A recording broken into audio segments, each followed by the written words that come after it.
All right, the Incas, I-N-C-A, or it can also be spelled I-N-K-A. I love when we have a little variation in spelling since I'm not a awesome speller. I like that little leniency there. C and K often sound the same. All right, let's get back on point. So the Incas were, since they didn't have a written documentation of when they began, their history, their culture, it's a little bit in flux. We have to piecemeal it together. A lot of the history of the Incas are told by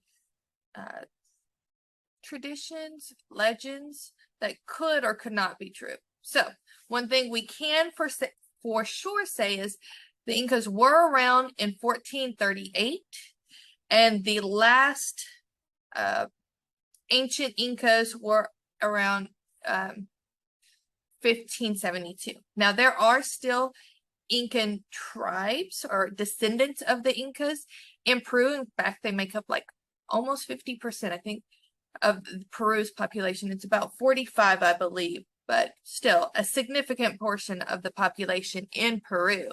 And Peru is where the capital was for the Incas.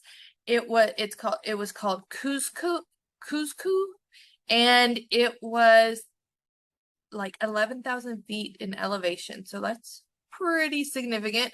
And then something that I find even now currently super awesome and really amazing is the fact that it is the oldest continuously inhabited piece of land in North and South America, period. Like, out of all the different tribes, all the different things, this area, Cuzco, or which was the capital in Peru, is the longest and most populated throughout North and South American history. So that's super cool.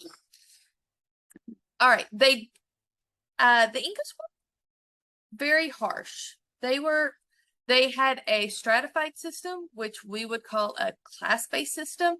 So it was all about your social status, how much education you have, and the dollars to determine where you really fit in the Incan society. So that is definitely not, while we might feel like it's like that here in America, this class-based system was strictly, you stayed in your section. So that was pretty harsh, but what made it worse is that they were very hard on their people. They were very repressive. There was an organized state religion, and no matter what you were or what you believed in, you had to, no matter what, offer worship to the sun god and perform religious worship or rituals that by all people. Now, they were a little tolerant when it came to the Incas who had their own religion, who maybe migrated in and became part of the Incan Empire, or were captured or overtaken. But no matter what your primary religion was, you had to offer those two forms of worship, hands down, no matter what. In addition to that, they also had taxes, which we think taxes, okay, we have taxes all the time, whether at the grocery store, you buy something, you have a house, all kinds of things, we have taxes. Well, for them, they had mandatory taxes, but you had three options. They were either you could join the service, join their army and serve in the military, essentially, serve the Incan Empire. You could do public works, so you would have like a job essentially. You didn't make money from it, but you would have a job, or you had to do agricultural, like farming work for the empire. Now, all people pretty much had to be their own farmers so that they could have their own food and make their own clothing. But there was a lot of, you need to pay homage to the Incan Empire and the system, before your personal needs and your family needs could be addressed. So that's, to me, that's not too awesome. They were quite intelligent. They weren't superior, more superior than any of the other ancient Indians like the Mayas or the Aztecs or the Olmecs, but they were intelligent. They did, one thing that I think is super cool is that they domesticated guinea pigs and llamas. So I think that's pretty cool. That ranks on the cool side for me. The way they made money largely is through agriculture, the trade of the plants that they grew. So that's pretty interesting. They used the wool from the llamas to make clothing as well as using cotton. So that would help them stay warm.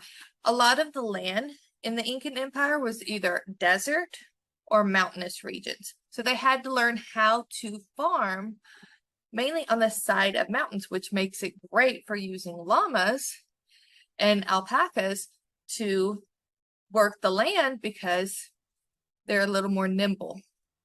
So they did have a large road system, like over 2,000 miles. And yeah, we think 2,000 miles isn't that much. Think about how far it is from New York City down to Florida. Now it's more than 2,000 miles here, but when I moved from San Antonio, Texas to back home to Alabama, it was 1,600 miles. That's a good piece. We crossed multiple states. That's a huge piece of land. And that was one of the roads in the Incan Empire that went north and south. And then there was a road that went east and west from the coastal north and south road to the interior of the land. And there were lots of side roads. So they developed a true road system to make travel easier. They even had vine-supported suspension bridges and short rock tunnels. However, those two were left for military or government use only. So it wasn't like anyone could use them to travel. Those were restricted to official use only. Like we mentioned, they were polytheistic, so they worshipped multiple gods. A lot of them were the nature gods as well. They did human and animal sacrifices, and forms of divination. So that was a strong part of their culture, and their religion was very important to the Inca society. So the Incan Empire, as we already can tell, since it's mandatory to do this, it's mandatory that you worship, even if you don't believe in it, you have to do it anyway. So religion in the Incan Empire was super important. It was definitely a foundation.